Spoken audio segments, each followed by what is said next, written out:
तर आषाढी एकादशी निमित्त अहिल्यानगरच्या अरणगाव येथील सद्गुरू संत बुवाजी समाधी मंदिरात उत्साह पाहायला मिळतोय। पहाटे खासदार निलेश लंके यांचे आई-वडील आणि ग्रामस्थांच्या हस्ते अभिषेक महापूजा पार पडली। दिवसभर भजन, कीर्तन आणि पारायणाचं आयोजन करण्यात आले।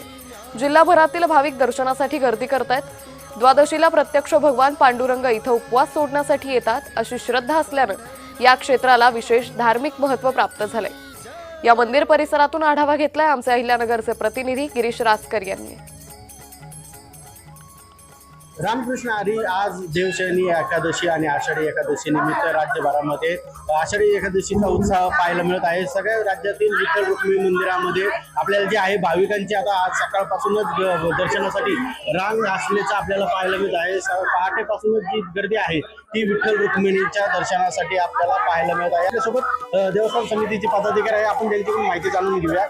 आज एकादशी निमित्त मंदिर समितीकडून काय काय व्यवस्था करण्यात आलेली आहे, मंदिराचं काय महत्व आहे? आज एकादशी निमित्त पूर्ण सकाळचा पारायणचा कार्यक्रम, महापूजा झाली आणि महापूजेनंतर आज निलेश लंके यांचे वडील त्यांनी महापूजेचा आज त्यांनी मान मिळवला। ग्रामस्थांच्या वतीने काही खिचडी वाटपाचा पण कार्यक्रम केला जाईल। तसंच पूर्ण येणाऱ्या भाविकांना कुठल्याही प्रकारची अडचण येणार नाही। पूर्ण CCTV कॅमेऱ्यामध्ये पूर्ण यात्रा ही समितीने एक नियोजन केलेलं आहे। दुपारी 3 वाजता रथ मिरवणूक चालू होते। दरवर्षी सालाबादप्रमाणे 3 वाजता रथ ढोल ताशांच्या आवाजात रथ मिरवणुकीची पूर्वीची परंपरा आज भी ती देवस्थान कमिटीने चालू ठेवलेली आहे। गिरीश राजकर, जय महाराष्ट्र न्यूज, अहिल्यानगर।